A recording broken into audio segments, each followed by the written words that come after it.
전신 건강의 숨은 열쇠, 혈관.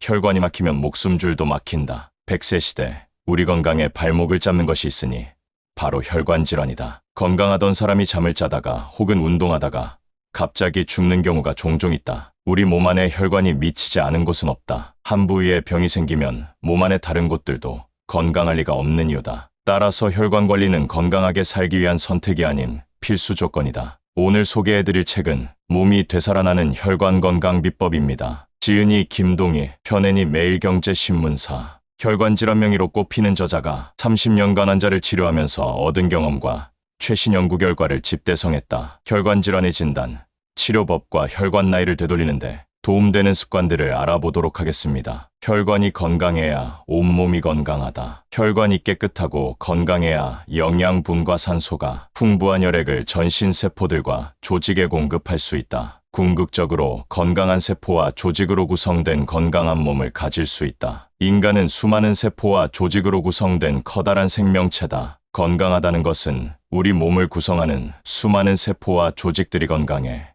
전체적으로 볼 때 생명체가 건강하다는 것을 의미한다. 그렇다면 어떻게 해야 세포와 조직이 건강할 수 있을까? 인간이 살기 위해서는 필요한 세 가지가 있다. 먹을 것이 있어야 하고, 숨 쉴 수 있어야 하며, 심장이 뛰어야 한다. 식사는 단순히 위와 창자를 음식으로 채워서 포만감을 느끼기 위한 것이 아니라 영양분을 섭취하기 위한 것이다. 숨을 쉬는 것은 단순히 숨을 쉬게 만들기 위한 것이 아니라 우리 몸에 산소를 공급해주고 이산화탄소를 배출시키기 위한 것이다. 심장이 뛰는 것은 힘을 자랑하기 위한 것이 아니라 혈액을 전신에 적절히 보내주기 위함이다. 이렇게 먹고 숨쉬고 심장이 잘 움직인다면 생존할 수 있는 기본 요건은 갖추고 있다고 말할 수 있다. 그렇다면 건강한 삶을 위해 추가적으로 필요한 것들 중 가장 중요한 것은 무엇일까? 그의 답은 바로 혈관 건강이다. 영양분과 산소가 들어있는 혈액을 심장 펌프 기능으로 전신 조직에 이송하기 위해서는 길이 있어야 한다. 그 길을 우리는 혈관이라고 부른다. 즉, 혈관이 깨끗하고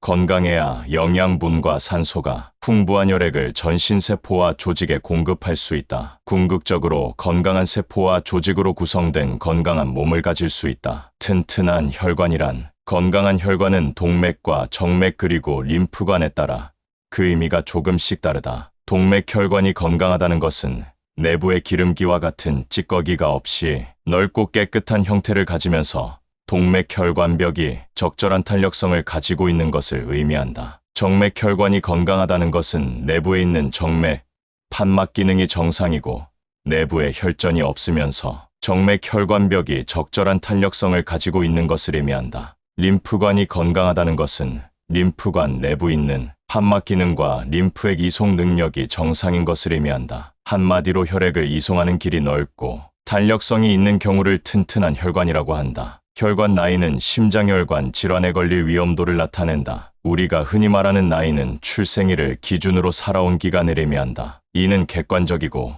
가장 명확한 의미를 가지며 그 숫자가 커질수록 세포 및 조직학적 관점에서 보면 향후 생존 기간이 줄어든다. 결국 나이를 먹을수록 인체의 세포는 점점 노화되어 결국 우리는 죽게 된다. 그러나 출생일을 기준으로 하는 나이 외에도 다른 의미의 나이들도 많이 있다. 정신 나이 혹은 정신연령은 사고하고 행동하는 모습 등을 종합해 산출한다. 정신연령은 단순히 IQ로 평가할 수 없기 때문에 IQ가 높다고 해서 정신연령이 높은 것은 아니다. 정신연령 발달에 영향을 주는 것에는 선천적인 요소들도 있지만 그보다는 후천적인 환경이 더욱 중요하다. 가정뿐 아니라 사회생활에서 일어나는 개인적인 경험을 바탕으로 정신연령이 달라질 수 있기 때문이다. 흔히 나이보다 훨씬 어른스럽게 행동하거나 사고하는 사람을 보면 정신연령이 높다고 말한다. 따라서 정신연령이 높다는 것은 칭찬의 의미로 사용되는 경우가 많다. 또한 인체의 여러 조직을 대상으로 조직별 나이를 분석해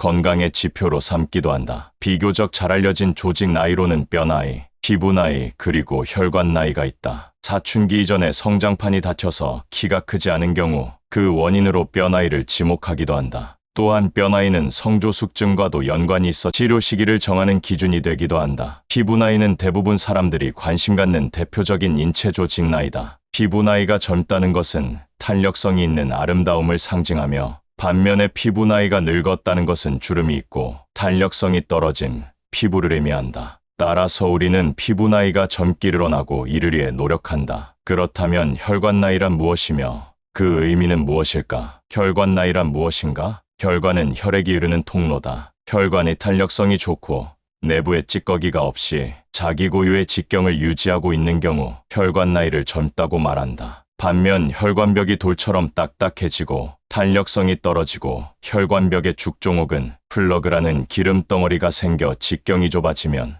혈관이 노화됐다고 말한다. 당연히 혈관이 노화될수록 뇌졸중, 심근경색, 말초동맥 질환 등을 포함한 심장혈관 질환에 걸릴 위험도는 증가한다. 일반적으로 생물학적 나이가 많아짐에 따라 심장혈관 질환에 걸릴 위험도는 증가한다. 혈관 나이는 심장혈관 질환에 걸릴 위험도를 의미한다. 즉, 혈관 나이가 많다고 하는 것은 나이 많은 사람의 혈관 조직을 가지고 있다는 의미가 아니라 심장혈관 질환에 걸릴 위험도가 그만큼 증가했다는 뜻이다. 나이에 따른 혈관 노화, 동맥경화증이 진행되면 심장혈관 질환에 걸릴 위험도가 증가하게 되며 이런 경우 혈관 나이가 많다고 평가된다.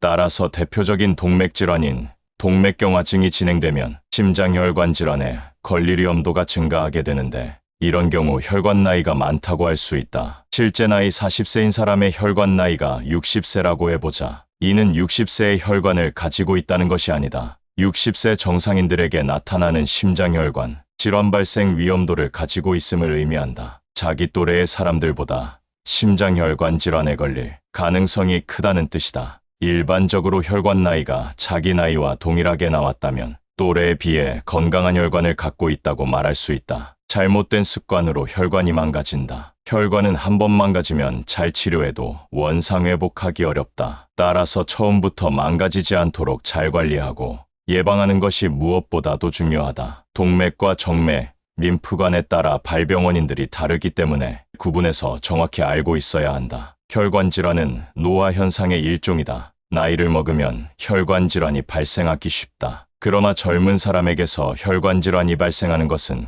큰 문제다. 동맥혈관이 망가지는 원인을 파악하고 이를 관리한다면 동맥을 건강하게 오랫동안 사용할 수 있다. 동맥혈관이 망가지는 주요 원인에는 고혈압, 고지혈증, 당뇨, 비만 등의 성인병과 흡연이 있다. 따라서 성인병을 예방하기 위한 적절한 운동과 음식요법, 그리고 담배를 끊음으로써 동맥혈관이 손상되는 것을 막아야 한다. 먼저 고혈압은 대표적으로 동맥혈관을 망가뜨린다. 동맥혈관벽에 지속적으로 높은 압력이 가해지면 혈관벽을 구성하는 세포들이 손상되고 동맥경화가 유발되거나 풍선처럼 동맥이 부풀 수 있다. 둘째, 고지혈증이다. 혈중에 콜레스테롤과 중성지방과 같은 지방질이 과다하게 많으면 동맥혈관 내부에 플라그가 형성된다. 이렇게 되면 혈관이 좁아지거나 막히고 동맥경화로 이어진다. 셋째, 당뇨다. 혈당이 높으면 포도당이 혈액 속에서 알부민과 결합해 최종 당화산물이 만들어진다. 이것들로 인해 혈관벽에 염증이 생기며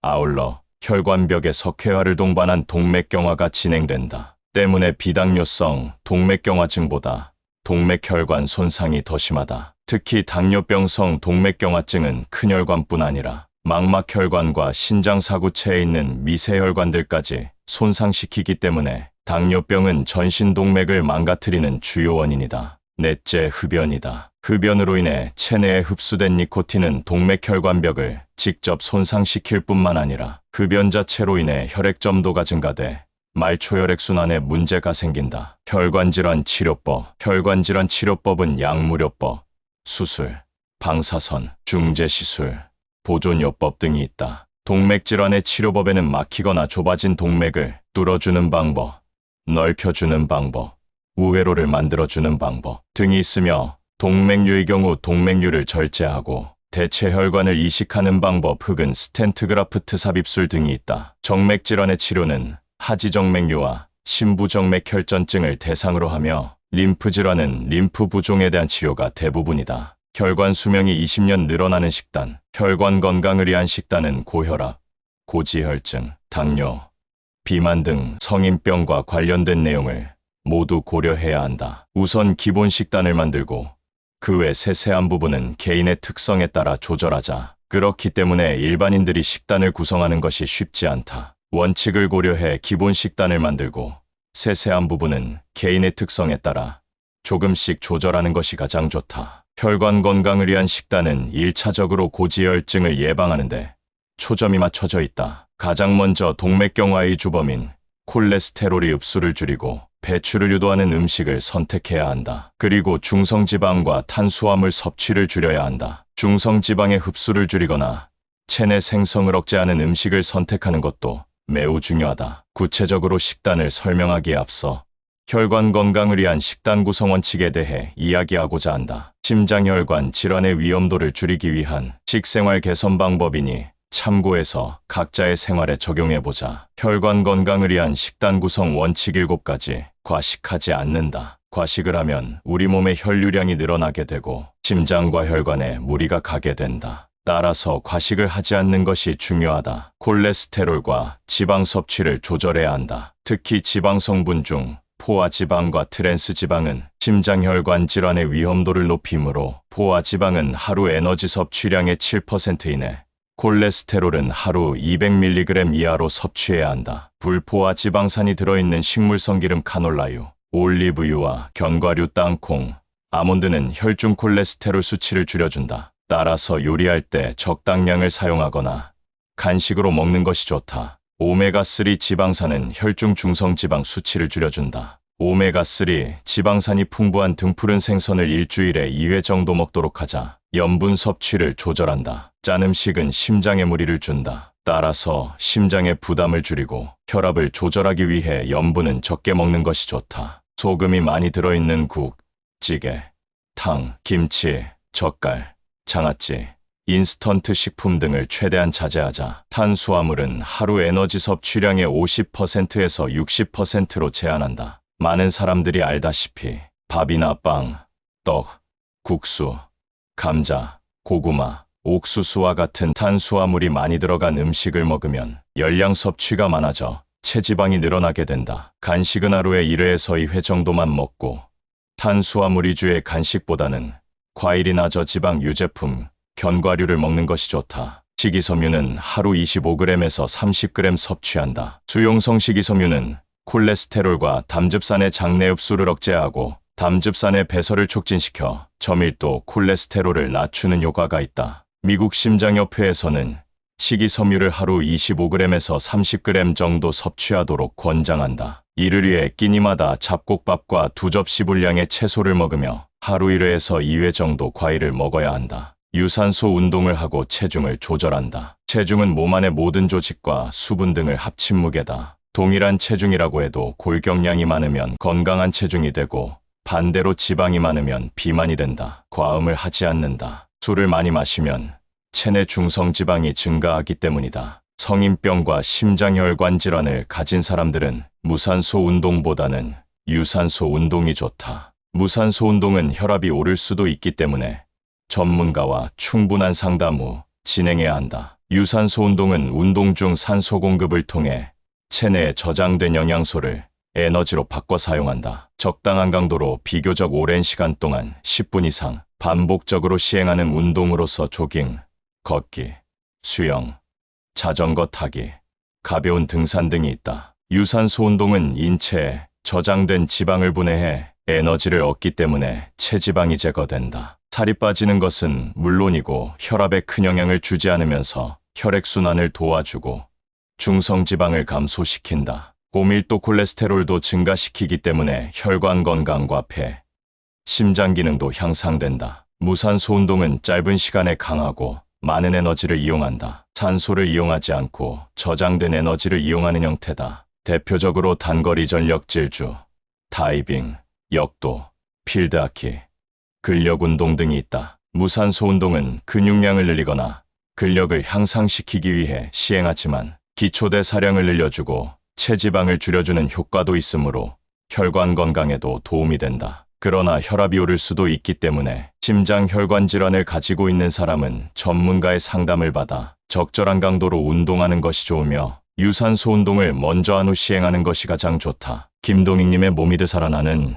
혈관 건강 비법 읽어드렸습니다. 건강을 잃고 다시 그 건강을 되찾기 위해 노력하는 것은 쉬운 일이 아니다. 어려운 문제에 부딪힐수록 단순하게 사고하는 것이 중요한 것 같습니다. 우리는 미디어의 과다한 의학 정보에 노출되어 의사가 말해주지 않아도 무엇이 옳은 습관인지 아닌지 기본적으로 체득하고 내 마음이 시키는 대로 몸의 나쁜 행동들을 자제할 필요가 있는 것 같습니다. 어찌 보면 가장 기본 중의 기본 아닐까요? 병원에 가면 현대인에게 운동은 필수라는 말을 많이 듣는데요. 모든 병의 원인은 스트레스와 운동 부족에 있다고 볼 수도 있는 것 같습니다. 몸에 과다하게 넘쳐나는 불필요한 칼로리를 잡아주고 혈압을 낮춰주며 심장과 혈관을 강화하고 혈액순환이 잘 되도록 꾸준한 운동을 생활화하는 것이 필요할 것 같네요. 오늘 준비한 내용은 여기까지입니다. 감사합니다.